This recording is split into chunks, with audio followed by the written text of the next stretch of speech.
会主义接班人，是不是？是的，坚定的这个社会主义信仰者，是不是？是。共产主义。没有哈，那我们一起聊一下。有很多朋友可能听说过亚伯拉罕这个人哈，我们先聊一聊这个亚伯拉罕这个大哥哈，挺实在的。亚伯拉罕这个人呢，出生在公元2000多年以前哈，是非常非常久远的一个这个老人哈，他确实是一个不错的老人，因为这个老人很长寿哈。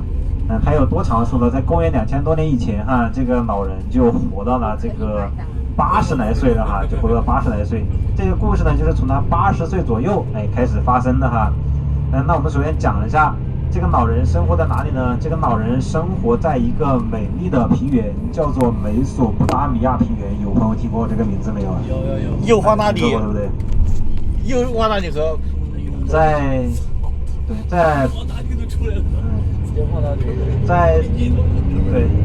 在中华人民共和国西亚的这个伊拉克省啊，有一个地方叫做美索不达米亚平原啊。这个美索不达米亚平原呢，它是一个非常神奇的一个地方。它有多神奇呢？还讲一个小的一个典故啊，跟它相关的。在我们的西方童话世界当中，有一个上帝造人的地方，叫做伊甸园。这个伊甸园也是所说的这个美索不达米亚平原，就是这个亚当出生的地方和这个夏娃出生的地方哈，也就是在这里哈，你就讲的这个伊甸园，所以是一些神话故事的一个起源。那也就是大家可以理解为什么阿拉伯地区被称为文化的高地哈，那这个也是息息相关的。那这个亚伯拉罕他是属于希伯来人，大家听过这个人种的吗？听过。希伯来人哈，希伯来人亚伯拉罕生活在公元前2000多年以前。那这个时候他生活的故乡就是这个美索不达米亚平原这个地方哈，得天独厚的一个好地方。这里有2条河，这2条河是他们的母亲河，也是非常著名的，跟我们的长江、黄河有的一拼哈。也有法拉底河、底格里斯河。那出生在这一块呢，非常适合他们家的游牧民族的生存哈。那亚伯拉罕已经活了80岁，他也是整个家族的一个首领哈。在那个时候哈，公元2000多年以前，活到这个80岁，朋友们是非常非常长寿的哈。大家可以去查一下哈，在我们清朝以及以前哈，平均人的寿命是36岁对吧？是36岁哈，他能活到80岁，是一个非常长寿的一个人哈。那他是作为家族的一个首领，部落的一个首领，活到了80岁，在他人生中遇到了一个非常大的坎儿哈。什么坎儿呢？就是家族啊，生活的这块平原遇到了一个巨大的干旱啊，天灾哈，也有人祸。那遇到巨大干旱，整个家族呢就面临了灭亡，因为他们是一个游牧民族，没有水就没有草，那就无法去生存哈。所以整个家族面临了巨大的挑战。这个亚伯拉罕非常非常揪心哈。80岁的年轻人突然一夜白了头哈，除了因为这个没有这个草没有水之外呢，还有一个很重要的原因哈，因为亚伯拉罕活到80岁还没有子嗣，没有后人哈，没有接代的人。其实啊，在传宗接代这个问题上啊，不仅是中国人很重视哈，这个希伯来人、阿拉伯人同样也很重视这个子嗣哈，后代的一个传承。所以这也算是亚伯拉罕啊这一生很大的一个痛点。这孩子也没有，马上家族还面临着灭亡，完了，这个年轻的亚伯拉罕啊，80岁一夜就白了头，操心操白了头哈，怎么办呢？没有辙呀。那就在他冥思苦想的时候，这个时候啊，神出现了哈。那神降临到这个世界，告诉亚伯拉罕啊，我们是希伯来人，那你们呢是属于神的选民，所以啊，神的选民在后期会有大用，那你们必须好好的活下去。所以我来到这个地方呢，就是需要你配合我去拯救我们的选民哈。亚伯拉罕说：“哎呀，你就别闹了，大哥，我今年都80岁了，我怎么拯救啊？我拿什么去拯救，对不对？拿什么拯救？”那神说：“那我教你一个方法，你这样，你带领所有的族人向西南方走，一直走啊，走到这个海边上。那这个时候呢，海边上会有一块好地方，有多好呢？我们叫水草丰腴之地呀。这个地方水资源丰富，牧场也很丰富，非常适合你们去生存。你往这边走，走到海边就是。”亚伯拉罕一听，这个地方啊都是个好地方，但是我今年都80岁了，我都走不过去了，对吧？我能走到那里，说不定成一具白骨了，我怎么带领族人走过去呢？那个神一听就说，你这个小子给我凹条件是吧？80岁了，嫌自己活得不够长呗？行，可以满足你哈，让你长寿。神说你放心带他们过去，我让你们长寿，我让你长寿哈。然后呢，亚伯拉罕一听长寿，行。但是呢，亚伯拉罕又一声叹气。哎呀，活这么久也没意思啊，到现在都没个儿子，对吧？第二个条件又来了，就是希望神啊给他赐予一个后代。那神一听哈，这个家伙不知满足，行吧，谁知道谁叫我现在有事求你呢？满足你。于是哈又许诺他另一个条件，就是他有后代哈，并且呢让他的后代成为这个希伯来人的这个部落掌权人，就答应他。于是啊亚伯拉罕在这个神的2个条件之下，带着所有的族人往西南方去走。走啊走啊，一直走了好些年哈，到达这个亚伯拉罕大概接近86岁那年，终于走到了这个神说的应许之地。这个地方呢有一个美丽的名字，叫做迦南地带，大家听过吗？没有听过？那你听说过加沙吗？加沙地带对不对？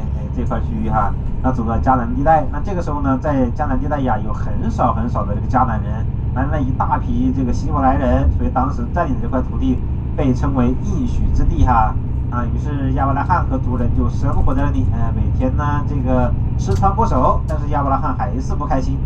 为什么不开心呢？这个岁数啊是越活越大，这老婆子的肚子啊是一天也没鼓起来，所以他很忧愁哈，那就很伤心。这个神是不是骗我呀？就每天在寻思这个事情，白的这个头发一夜就变红了哈，更加忧愁了。这个时候呢，他就回去找他老婆去吐槽这个事情，就说老婆子，你说这个神有没有可能骗我呢？说好了让我生孩子，你看我今年都86了，你今年70了，还是没有鼓起来呀？这个老婆一听哈，这个一听就知道亚伯拉罕这个小子啊不太正经，因为嫌我年龄太大了，嫌我岁数太大了，不能生了呗。好吧，那就让你再搞一个老婆就完了嘛。于是哈，把他的仆人呢是来自于埃及的一个美丽的女士，叫做夏甲哈。于是把年轻的夏甲借给了她的老公哈，叫她老公。后来呢，她老公跟这个夏甲一同房，果然哈生了一个孩子。这个孩子呢，就是由希伯来人和这个埃及人生出来的孩子，叫什么名字呢？叫做以实玛利哈。这是亚伯拉罕的第一个孩子哈，是他的长子以实玛利。这个人也很重要哈，我们先打一个记号。后来呀，这个以实玛利和他的妈妈夏甲就生活在这个家庭当中。其实这个时候的家庭矛盾啊还是比较尖锐的，因为在早期的时候在夏甲没有嫁给她丈夫之前，夏甲呢只是一个仆人，所以家里的地位是非常非常低的。由于后来呢嫁给了她的老公，给她老公生了个儿子，家中的地位哈陡然上升，从家中地位低贱的仆人变成了家中的女主人哈，可以在家里面随意支配任何人，甚至可以对她的第一任妻子这个萨拉啊这个去吆五喝六，所以这个第一任妻子萨拉呢就对他很不满意，但是也苦于没有办法，毕竟肚子不争气，70多岁了连个儿子都生不出来，干什么吃的，对不对？没话说。那这个时候哈，这个亚伯拉罕大老婆对二老婆呢是怀恨在心，是一直没有机会搞倒他。那一家人就这么幸福的生活，一直生活到这个以实玛利过了10多岁啊，10多岁了哈。那亚伯拉罕每天还是过了一个幸福的生活哈，很开心，孩子也有的，人也很长寿哈，人逢喜事精神爽，天天都很开心。这个时候神突然回过神来哈，突然想到了，我来看一看这个亚伯拉罕到底有没有把这个希伯来人神的选民带到我指定给他们的地方应许之地迦南地带去啊。你下来一看，嘿，你们还真来了，我就随口一说是吧？你们还真信啊，这都有人信。那来完之后呢，就找到亚伯拉罕，说亚伯拉罕啊，我必须要感谢你一下，你把这个我的选民们都带过来了，你是棒的，你是好样的哈 ，very good。就跟这个亚伯拉罕说，谢什么呢？都是一家人。你说让我长寿，我也长寿了；你让我生孩子，我这个二老婆啊，才给我生了一个孩子，叫做以实玛利。这孩子哈，他是真不错啊。这谁一听，长寿没错，生孩子也没错。等一下，你跟谁生的？夏甲生的。我没说让你跟夏甲生，我让你跟萨拉生。这个时候亚伯拉罕一听哈，也觉得这个神确实有点调皮。你说这个我的老婆萨拉哈，这个虽然说比我年轻一点，今年也这个76岁了，我现在是86了，我怎么跟她生呢？怎么跟她生？不管你怎么跟她生哈，要不然还说你回去就跟她生，一定能生出来。这个孩子名字我都给你取好了，就叫做以撒，以后你叫他这个名字，他呀就是你的后一位继承人，他也是领导者。这个亚伯拉罕啊，一想着这个神说话应该靠谱，应该不能再骗他，于是回去啊跟他大老婆一试，哎，神迹产生了哈，在亚伯拉罕这个100岁这一年，他的大老婆给他诞下了一个孩子，这个孩子啊，生这个孩子的他大老婆已经90岁了，生下来这个孩子呢就叫做以撒哈，后来成为了家族的继承人，家族的领头羊哈。那一家人就在那边幸福的生活了下去哈。这个时候的以斯玛利他的长子哈跟他的嫡子那就有矛盾了哈。这个长子呢已经10几岁了，这个嫡子啊还只一溜溜大。那大老婆以前的心的不满全部要发泄出来，就憋了10几年的气啊，终于可以出来。于是啊，就挑唆她老公把这个他的大儿子长子以斯玛利和夏甲赶出去。就是因为他们觉得这个夏甲和以斯玛利老是欺负他的嫡子，欺负这个以撒。以撒是神赐给他的孩子，那可不能受欺负哈。于是把他们赶了出去。后来呀，这母子俩就流浪，一直流浪啊，流浪地球，后来流浪到埃及西奈半岛溜了一圈，那又到处溜，东走走西走走。于是又走到了我们今天所说的这个叙利亚地区哈，那叙利亚黎巴嫩这一块哈，然后这两个最开始的流浪的人就在这边开始跟当地人去结合，在这边繁衍后代，繁衍生息哈。那慢慢的这一人慢慢的壮大就成了一个大的一个种族，一个大的一个民族。你猜猜现在我们叫他什么人？以色列。我们现在叫他阿拉伯人，叫他阿拉伯人哈。那他的以色列哈是哪儿的人呢？叫犹太人哈。犹太人定位信号丢失。希伯来人的直系后代哈，直系后代。那后来呢，这个以斯玛利和他妈妈在这边生育了很多的后代哈，就有了阿拉伯人哈。最早还是叫贝都因人哈，慢慢就衍生出阿拉伯人来了。这一支人哈，所以大家可以想象一下，阿拉伯人哈是可以说是亚伯拉罕希伯来人的一个后代。这为什么与这个希伯来人与亚伯拉罕有这么大的关系，叫亚伯拉罕之家哈？这是第一点。那我们再说第二点哈，那后来呢，这个阿拉伯人啊继续在这边去生存。这个时候跟犹太人不希伯来人嘛，矛盾还是比较少的哈，毕竟大家都是一家人，说实话。那后来呢，这个希伯来人继续在生活着啊，怎么搞的？这个迦南地带成了这个应选之地哈，又变得这个干旱了，草也没了，水也没了，没办法呀，继续流浪地球啊，又想这个南下去这个找新的水源和一个地方哈，所以继续去往南方走。那这个时候呢，他们走到西奈半岛，跨过了尼罗河，一直啊走到了埃及。那这个时候的埃及呢是非常善于这个去接纳这种难民的，也是非常乐于去接待他们的。善于呢是埃及还是有很多民族去融合的哈。另一个这个乐于呢，是因为他们现在在修建金字塔，来了这么多的劳动力哈，也是非常欢迎的。大家应该知道，埃及修建金字塔最小的一块石头都有6吨以上，对不对？来想一下，没有机械的时代哈，那么大的一块石头是怎么运走的？这个希伯来人哈也是出了很大的力的哈。也许那个时候亚里士多德，他的这个祖先还给他们出了一个主意的，对不对？搞了什么杠杆啊，也有可能哈。那这个时候呢，我们埃及人接待了这个犹太人，犹太人刚开始啊还是很感谢这个埃及人，后来呀生活着他就不感谢了。他也想啊，尼罗河平原这么好的一个地方啊，怎么能让你这个破埃及人站在这个地方呢？这个地方你要想想，你们埃及人是什么东西啊？这夏甲是谁呀？是我祖先，是我的这个家中的族长，他的一个仆人而已，你凭什么在这个地方啊？于是就想啊，我要把这个地方占领，但一直没有机会，你干不过人家呀。等着，机会终于来了哈。有一天呢，埃及哈被外族入侵。刚开始呢，在战争初期啊，这个埃及是节败退哈，打一场输一场哈。你看这个阿拉伯人不是这个希伯来人哈，就看到了这个机会，我要是跟那个外族一起入侵这个埃及，那你一块儿我一块儿，这个地方咱俩不就分了吗？好，埃及现在是又有内忧又有外患啊。那这个时候呢，虽然说皇帝不行啊，或者是叫皇帝哈，应该叫做，那埃及的老大叫什么？叫法老哈。这法老虽然不行哈，因为法老哈大多数都是吃的、傻的、笨的，小的、老的，残缺不全的，反正是几乎没有正常的哈。他应该知道怎么回事哈，都是近亲结婚的问题啊。所以在战争初期的时候，这个国王这个法老不行啊，战争节节败退。但是后期呢，出现了一个能征善战的将军哈，把这个外族非常幽默哈，把这个外族人赶了出去，来守卫他们的国家哈。打完了外族人，就开始清理我们的内忧，那就是这个希伯来人。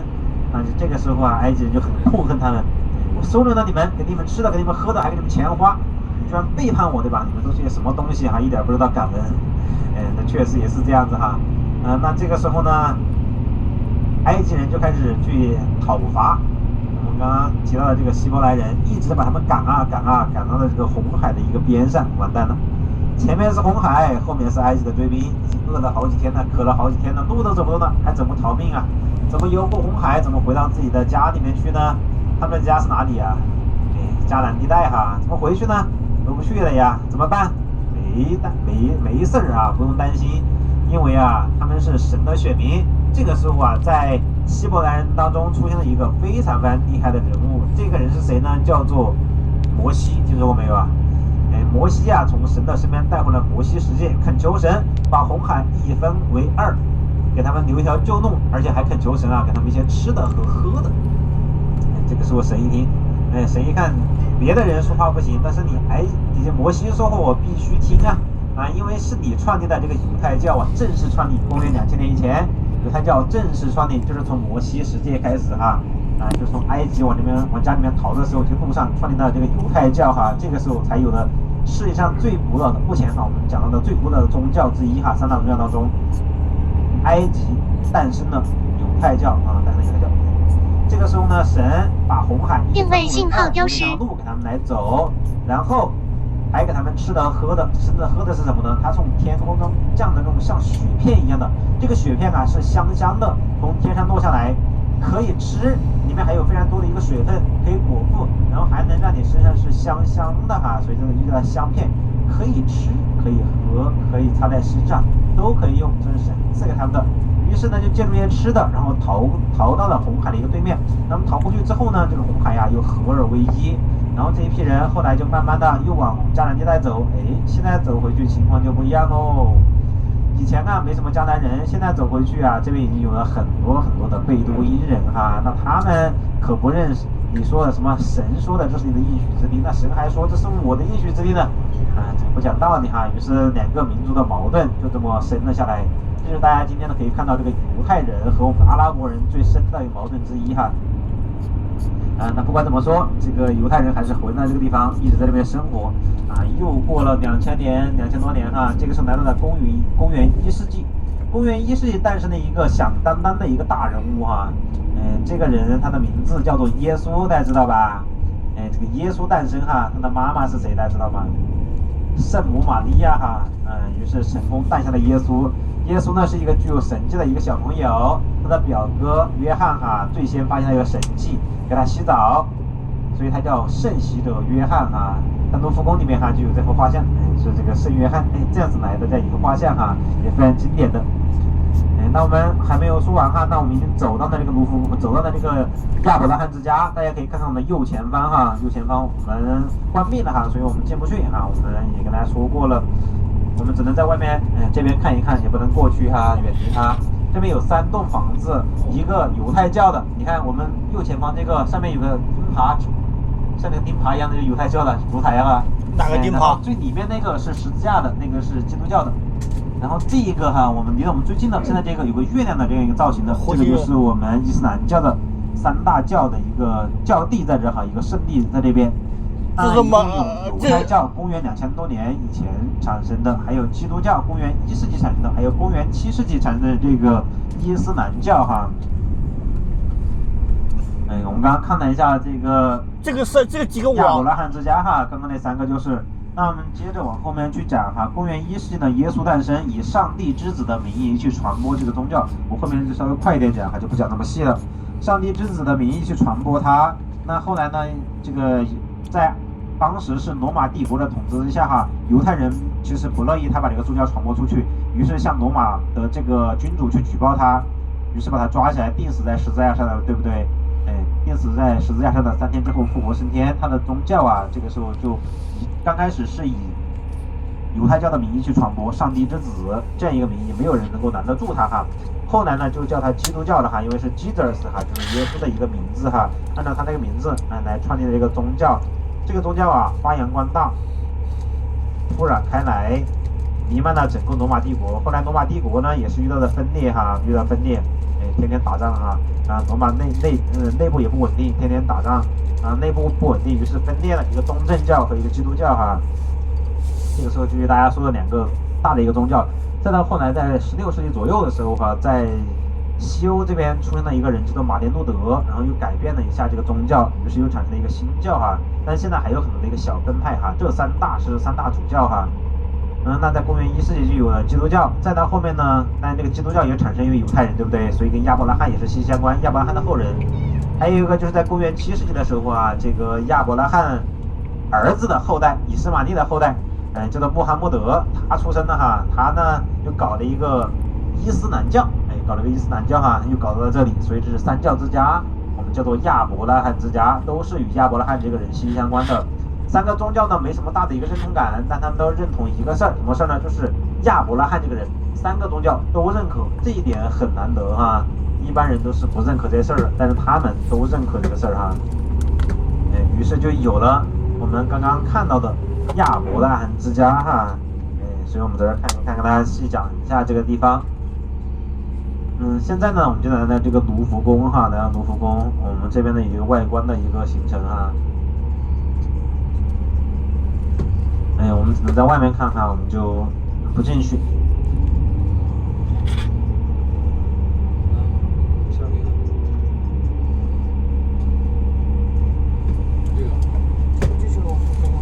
卢浮宫应该不是金字塔形式吗？金字塔。我们的右前方就是卢浮宫哈，另外信号丢失。塔盖亚峰的直径是180米哈，里面是用了光和影的一个结合，里面一共是有12个大的展厅，72个房间哈，里面有收藏的产品有600多件，有300多件是来自于法国卢浮宫的一个展品哈，他们定期会换的。那么还有300多件是阿布达比这些年来哈，他们花钱去收藏收购回来的，花了很多钱哈，容纳了全世界各国的展品。世界各国哈，包括也有很多中国的哈，像这边有一个中国最厉害的是一个清战国的战国时期燕国的青铜龙哈，龙的9种形态都在这边有展示，这里面还有各种各样的一个珍稀的一个文物在里面都有展示哈。我们主要是在外面去看一看，拍个照片。那在这一块的话，我们去卢浮宫的前面拍一下。那就不下去了。